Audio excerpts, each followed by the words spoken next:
Hi everybody, my name is RB Alverna. Welcome to the YouTube series, The Backpack.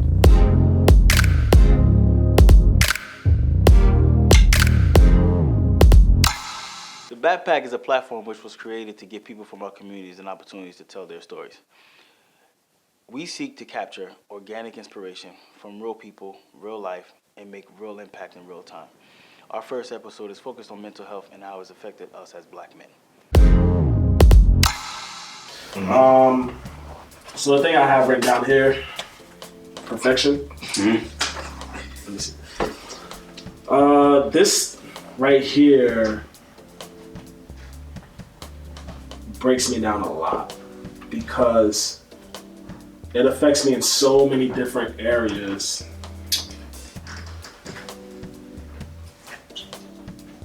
And I think me and Evan was talking about this one time. When you talk about perfection, or when you say like I'm a perfectionist, it might sound like you're giving that cliche interview answer where they say, "What's your weakness?" Yeah, and I care too much. Yeah. You know what?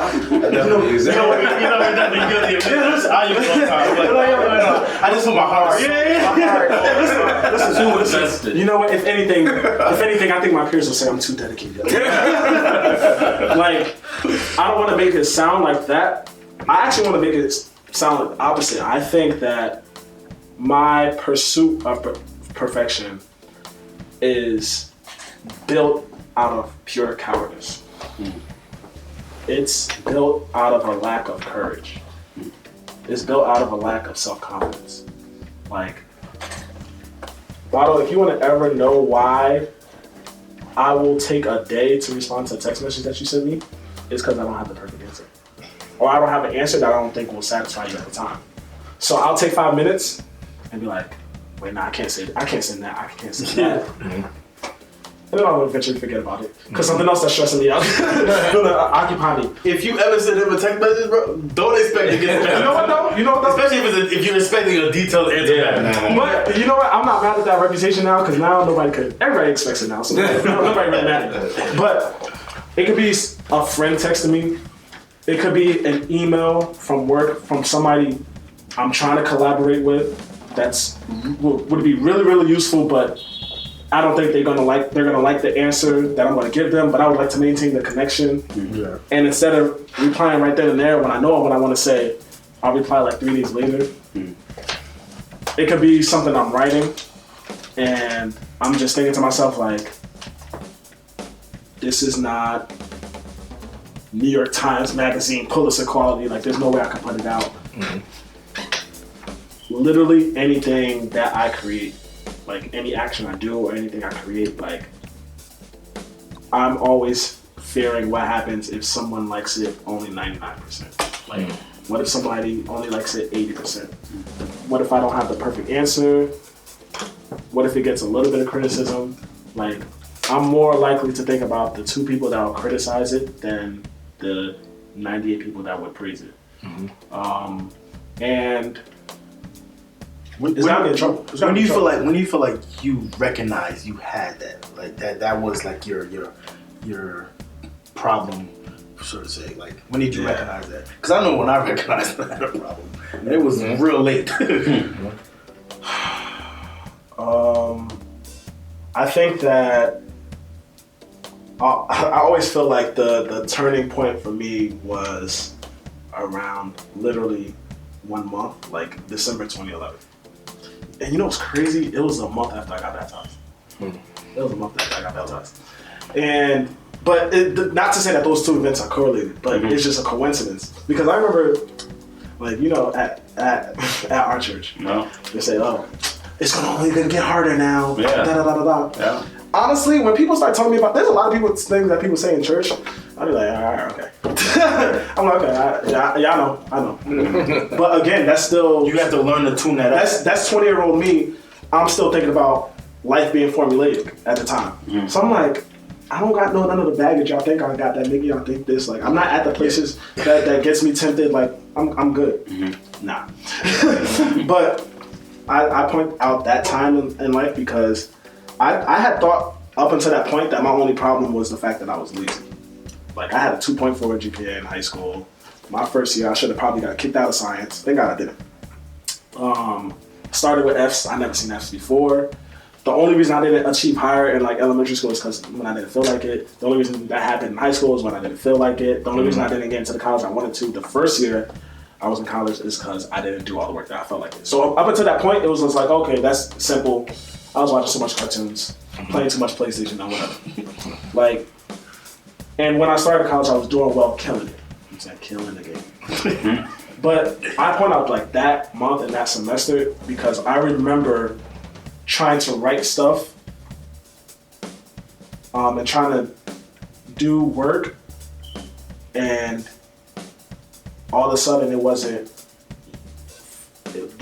the formula that was in my head to do it wasn't working. Like I remember thinking like being in between certain sentences, being afraid of like how it's gonna come out. Like I remember dedicating the time to something but not even being able to produce it, and that really terrified me. But that starting point is nothing compared to how it grew over the years. Like there are so many times like I dedicate the time to stuff, but it does not reflect the amount of production. Like I produce well now, only because I say right now, I tell people right now, I tell my friends right now when they're confused about this, that I think that I succeed through attrition.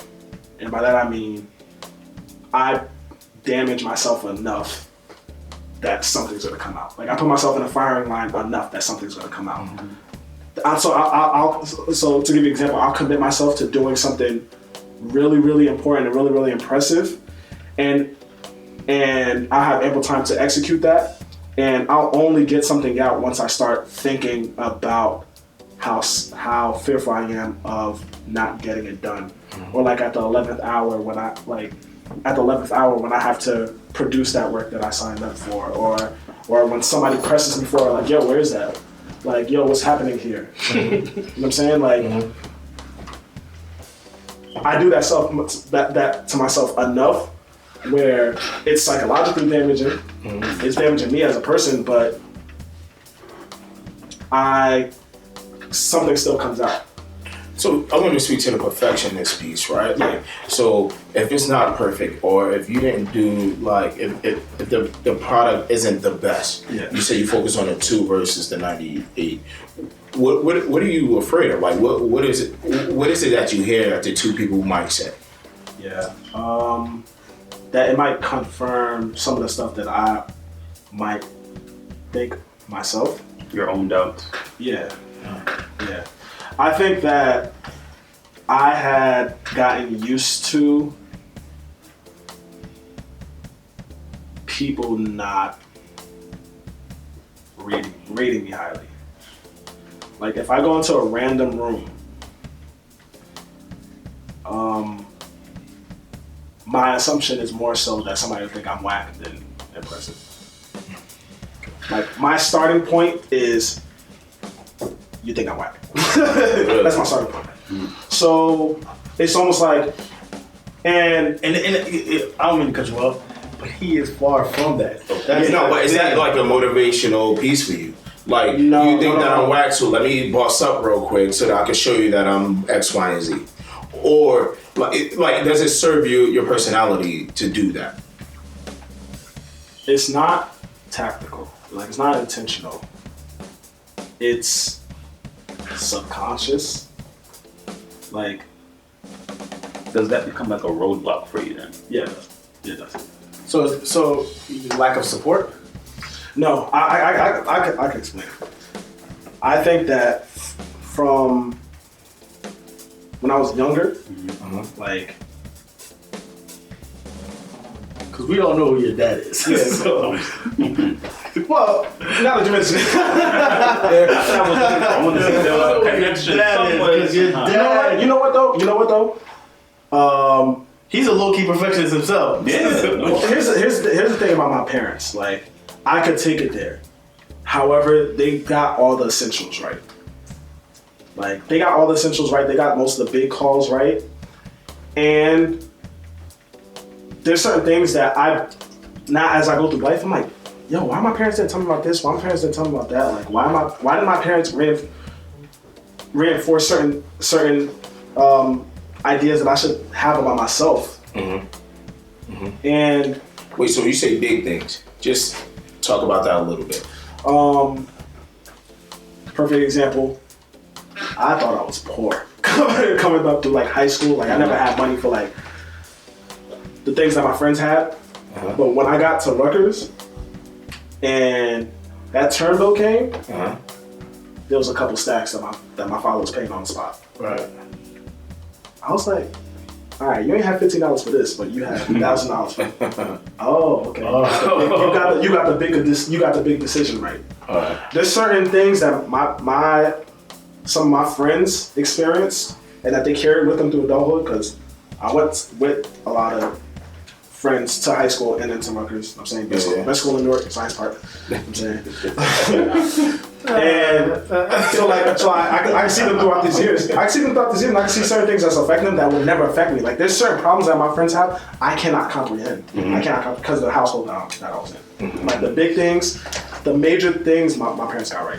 But simple stuff like hold your head up high. Simple stuff like, yo, when people say something like this, don't even worry about it.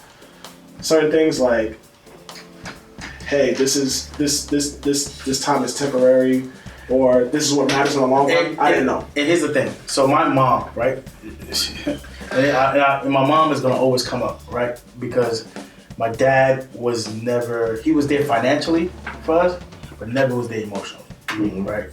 It was ridiculous. Like, so I remember my mom constantly saying, when I was going to school, make sure you're the top black man in the room, right? Like making sure. Did she say black? Yeah, all the time. She used to be like, "Oh, make sure when they see you, or when you're doing something, it's for the right reasons, right?" So she would just like, in her mind. So when she came to America, she just associated.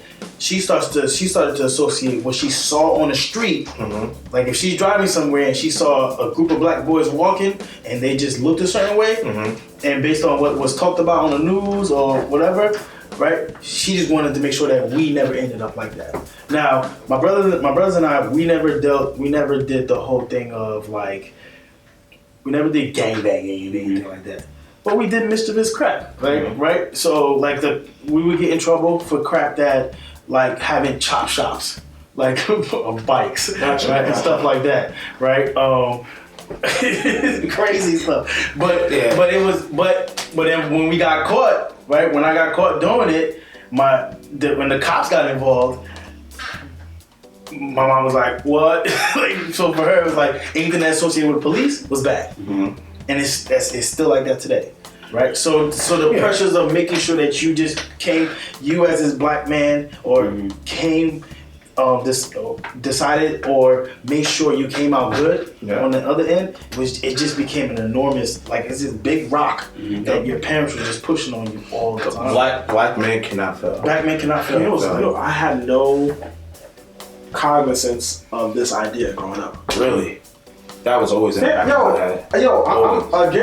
Again, life only got recently complicated. Like before this, life was really, really simple. Like I'm not gonna say I'm the happiest person on earth or anything like that. I'm telling you that some of this, the chase for perfection is because sometimes I wasn't really happy with myself. Like sometimes I didn't think I was like cool enough or like admired enough, or like I thought, oh, I'm too corny in this area or something like that, or I'm not like good. Like I'm not good enough in any area or whatever. But that was almost easier to take back in the day, because I would think that like, oh, just I can fix it. It seemed. Because you had time and you had. I had time. Other people. I had time. I could fix it. I could fix it, and I think I knew the reasons why. And also, again, going back to the simplicity of and not thinking about failure. Like my dad, before any of us went to Rutgers, like before me, Jenny and Mary went to Rutgers, my dad graduated from Rutgers. Like my dad was like, we grew up in the hood.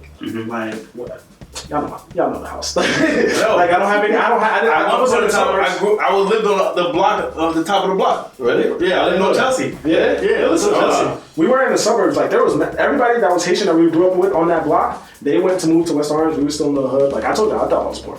But at the same time, like going to school, go to college, come out with a career. Yeah, that was So that was just the recipe. I was like, yeah, so That was what it was. like when people talk, when I got to college and people, and this is a great statement about expectations and about how like how you could make someone perceive certain things are possible.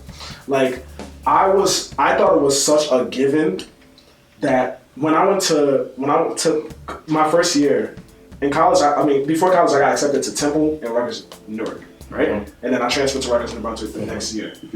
I had a 2.4, right? Mm-hmm. And then when I told people that when I was in college, they were like, "What?" Like they were mad confused. Like, huh? Like you did your first year in high school was like you had 1.3 or something like that. They were mad confused. But the reason why I was taken aback is because nobody ever told me that there was a way that I couldn't go to college. So I never perceived it possible that I would. Yeah. So failure wasn't an option. Right. If I thought, not even failure was an option. I didn't think failure was possible. Really? So because I didn't think failure was possible, I'm writing these applications hoping that like I sent the application to Columbia with a 2.4 GPA. But I think that's really telling because if somebody tells you can do something, or somebody sets a certain standard, you'll have the audacity to do something that you're not supposed to. Like if I knew that failure was possible, I would have never wasted my time. I would have never taken a shot. I learned failure in first grade. Really? Yeah, when I got put back. Wow. Because I couldn't read as fast as everybody else. Interesting. So, and I remember going home in June, last day of school, which was technically at that time was my birthday, June 25th. Yeah. Right? And not being happy with my birthday because my report card wasn't yellow like everybody else's. It was pink. See, meaning I got to return. when people were getting And my mom was like mad. Like, she was like calling me stupid and stuff. Oh, wow. Like telling me like I wasn't doing what I was supposed to be doing. She taught me how to read. Oh, wow. The immigrant from Haiti taught me how to read. Yeah, my mother. But she didn't know how to read herself in English. Yeah. What she did was she left the book on the table every single day before she went to work. At 5 o'clock in the morning, she left that book. She said, it better be read by the time I get back because you're going to reread it to me. And I remember the first word I learned how to read. For how to say it was duh. And I remember how I started to put the sentence together. And it was all through summer long, all that practice. So my mom taught me how to read. This is a woman who didn't do any education, has an 8th grade education, but knew that if I kept putting a new book on his table every single morning, and told him that if he didn't read, I was gonna whoop his butt, right? He would eventually learn how to read. All right, so wow, I see y'all being taken aback by what I just said. Because I'm taken aback by what you just said because the idea of being held back, I know what it meant, but I was like, again, not a possibility. That's not Not a possibility. Yeah, that's such a culture. So that statement in and of itself says that there's nothing about you that's special or awesome or whatever. You have to work towards, being that. Yeah. And so therefore, like, where's that destination? Like, how do you know when you arrived, right? And so a lot of times in my counseling, it's like, yo, you're going from one thing to the next. How do you know when, like when you sit back and smell the roses, right? And so, like, from that perspective, I never felt like I was good enough. And that's where my anxiety came from. That's where, and so like not being accepted into the family type of thing, whatever, you know what I mean? Like that had another impact on me than I thought it was going 30 to. seconds to explain that, please. Yes. All right. Because you gotta get it. You're in my family. We're all family now. So. Right. So when I first got married, when I first got together with my wife, we were in college, and I had dreads and whatever. I went to the church and all that stuff. Like honestly, like they just looked at me like I was Medusa, like straight up, like my hair was moving, like like it was like legit, like whatever. First of all, I've never felt that type of rejection ever in my life. Like going to school. You know, I've always been a goody two-shoe growing up in the projects. People are like, what you doing in this house party? Get out of here. You ain't, get out of here, you know what I mean? And so like going into the Haitian churches, that was one of the worst experiences of my life. Only because it continued to perpetuate the idea that I'm not good enough, right? Mm-hmm. So what did I do? Like before I proposed to my wife, because I knew that like they looked at me as a vagabond. That's what I said. I studied that, right? So what do you call that? Because they looked at me like, I'm like, yo, maybe I could do this, I could do that. So I cut my hair and still wasn't accepted, right? I asked for the hand in marriage and it was like, yo, that didn't happen, right? I didn't get the approval type of thing, but I still went on and did it. Well, you're American. All right. And so I guess perpetrated the bigger issue in my life, right? That no matter what I did, who I am isn't good enough, right? And so it's like that, like not being accepted into like the Malord family and feeling like, yo, I'm a part of it and things like that, like that had a bigger toll on me than I thought it was. I was in therapy for multiple sessions over and over because I just didn't get it. But my counselor said, do you understand that you're trying to run a race that you're not even in the same category to even get into?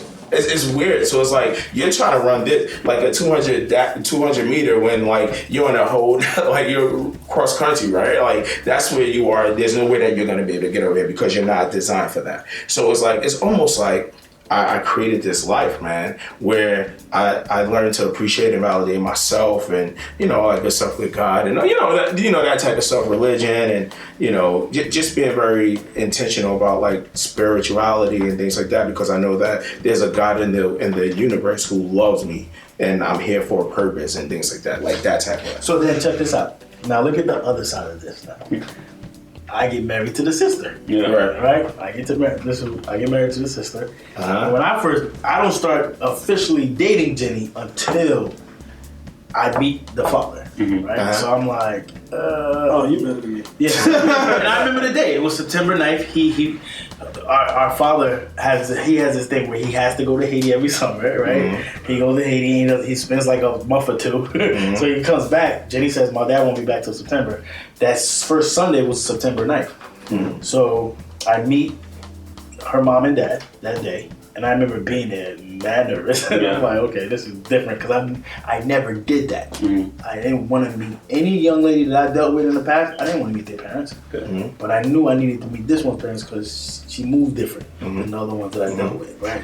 So I go and I meet her parents, but the whole time I'm nervous for no reason because they accept me automatically, mm-hmm. right? Mm-hmm. But it's not registering to me. Mm-hmm. It's not registering. Her father even says to me, "You can relax. I got you."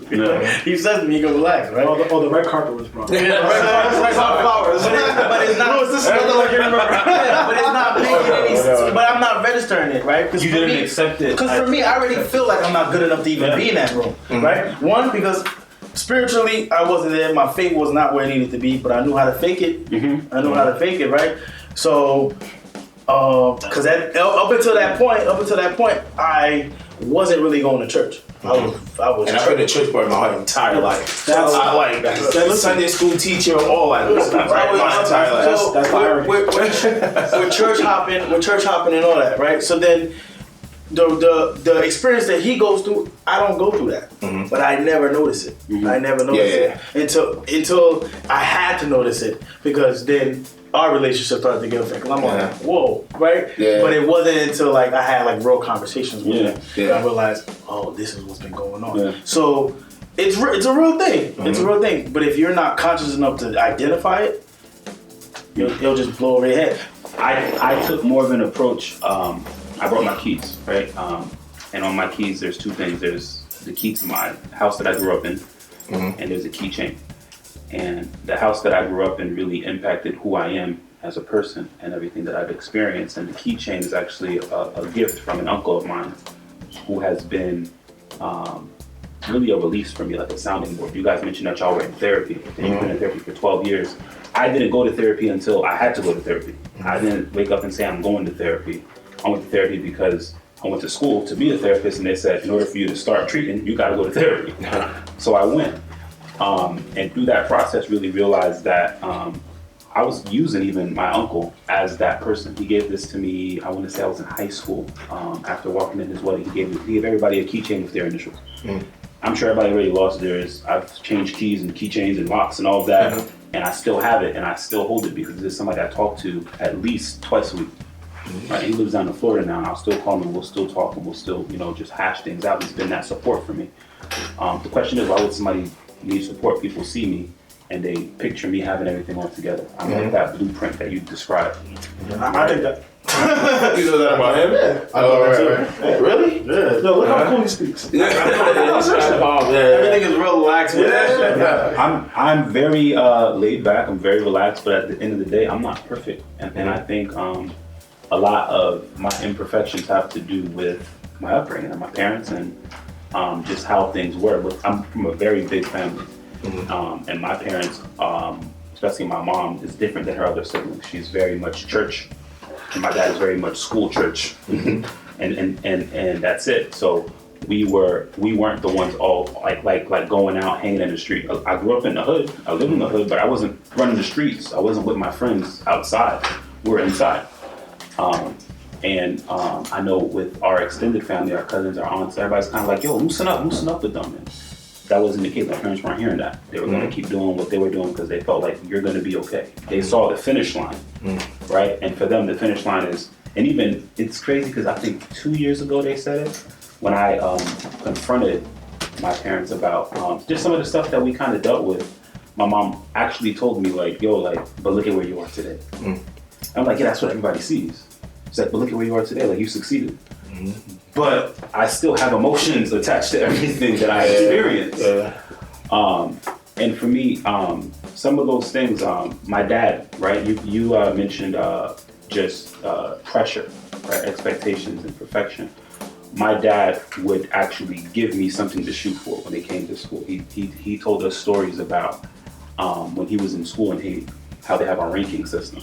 And it's not, oh, you made honor roll, whoop-de-doo, here's your award. It was, you're either first or you're like last, or in between. But for my dad, it was, you better be at the top of your class. Top of your class. So they would rank the students, and whoever is doing the best, you're at the top of the class. If you're doing the worst, you gotta go home and show your parents, hey, they ranked me at, 15. And they're like, how many people in your class? 15. Oh, really? Right? And then you get disciplined, right? So my dad always started telling me and my older brother that a lot. And I'm thinking like, yo, so I have to be like the best. I have to be like the top of my, that never happened to me. I was never at the top of my class. But stuff like that really, as I got older, I began to realize that it disempowered me. It never prepared me for what life really had to offer. So as much as I look like I'm all put together and I'm ready and I'm like good, I wasn't. My first job out of college, never applied for promotions even though I qualified for them. I just didn't have the heart, didn't have any sort of self-confidence to do so. A director had to come to me one time and just say, yo, you've been here, you're in grad school, doing everything right.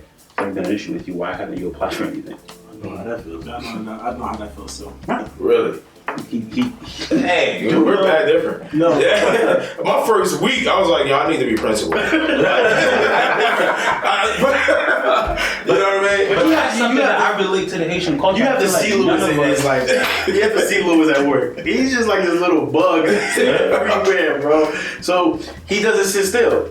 So for him, in his mind, he doesn't sit still physically and mentally. His mind's always moving. So when he says that, I believe it. I believe it, man. So, but you said your uncle, which your mother's brother? So my mother's youngest brother. Growing up, he used to live in our house. All right. I want to say he's in his early 40s right now. I don't even know how old he is. He presents like he's just a dude like me or you. He's not a typical Haitian. He went to high school here. He's not like my mom and all her other siblings. He's just a young guy. So he was like a young kid to me growing up, like a teenager. That's how I perceived him. So we got very, very close. He actually was the best man in my wedding. And I always look to him. There's a few people in my life that I look at. One of them is in this room, looking at his phone. That I look at as like a straight up role model who I could like reach out to. I remember when I was just like any sort of challenge I went through in life, I would pick up the phone and call my uncle. Certain challenges that I went through in life, I would call certain men that I knew that I could trust, but my uncle was probably the most consistent person. So for me, as I began to realize that there's just certain things that were off, I picked up the phone and I called him. I would talk to him, and he was my sounding board. He was that person that I would actually release to, and he was that person to really kind of show me like, yo, you got this. Like really encourage me. And the lack of empowerment that I had growing up, I guess in my household, the lack of like there were moments where I felt like I wasn't trusted by the people in my home, by my caregivers, by my parents. But outside of that, I'm looking at all the activities I was doing around me and how other people perceived me, and they trusted me. There were friends that I had that couldn't go out on certain nights. Like we used to go out on Friday nights. My parents don't know half the stuff we used to do on Friday nights. But certain friends were allowed to go just because they would go back and say, yeah, Ashill's going. And like, oh, Ashill's going? Okay, cool. Yeah. So it's like, yo, like, other people trust I me. definitely wasn't one of those people. You were very useful to. I know there's always that one person that's like, yeah, He's doing this. As long as you put my name in it, that was it. And people would be able to go out. So that was who I was. But then at home, that same respect and that same trust wasn't there. So as I got older, there were points in my life with career I was very confused, with majors I was very confused. And I would talk to my uncle, and he was that person to really empower me and kind of show me, like, listen, you just got to start taking action. And because of that, I think that's where I really started to just take risks. I was a bio major for like 2 years. Didn't know what the heck I was doing. I know I didn't want to be a doctor. That's the one thing I did know. And I remember having those kind of conversations and being able to finally find the power and the strength to switch and actually chase after different careers and actually explore different careers. But it took me a lot to get there because I really didn't feel prepared for what the world, was giving. I'm curious about one thing. When you said that you weren't asking for a promotion, did you just expect oh, they'll give it to me if I'm good enough? Why would I go up? Not even. I just expected, let me just do my job and do what I got to do so I could stay under the radar. I didn't want to be seen. I didn't want to be heard. And that's a big part of how I was raised. It was, if you're quiet, you're a good kid. So I've always tried to shoot for what my parents expected of me and the pressures that they put. And from an young age, it was be quiet. Don't say much. Don't do much. So I went to work and I went in with more fear than anything. A promotion meant more responsibility. A promotion meant more of a chance to fail and slip up. So when those things, I just didn't take it. Well, I was looking for what you asked. What made you say mental? What made you do mental health? So for me, I realized that I wanted to help people. So I went from being a bio major to majoring in some of the social sciences, but I was trying to do a dual degree track, honestly, to do athletic training. So I talked to your wife. So I reached out to her like, yo, I see you on campus, because she went to Rutgers, but then she did her graduate studies at Seton Hall, the better school. And I saw her on campus, and one of our mutual friends had told me, like, yo, she's doing, AT. And I was like, bet, I'm gonna hit her up. So I hit her up and I talked to her, and she was giving me some advice. So from there, I got in touch with people on campus, and I started doing the job shadowing and everything. And what I realized was, in order for me to really know if I want to do something, I don't want to make the same mistake I made in bio. So I just started shadowing, and I was shadowing at, on campus with the D1 athletes, and I was shadowing at Columbia High School. And after a semester, I was like, yeah, nope, I ain't doing this. I don't like this, not for me. And I said, the only other interest I have is psychology. So I found an internship in that, and that was over at the Sierra House. It's a transitional home for homeless women. And I was there.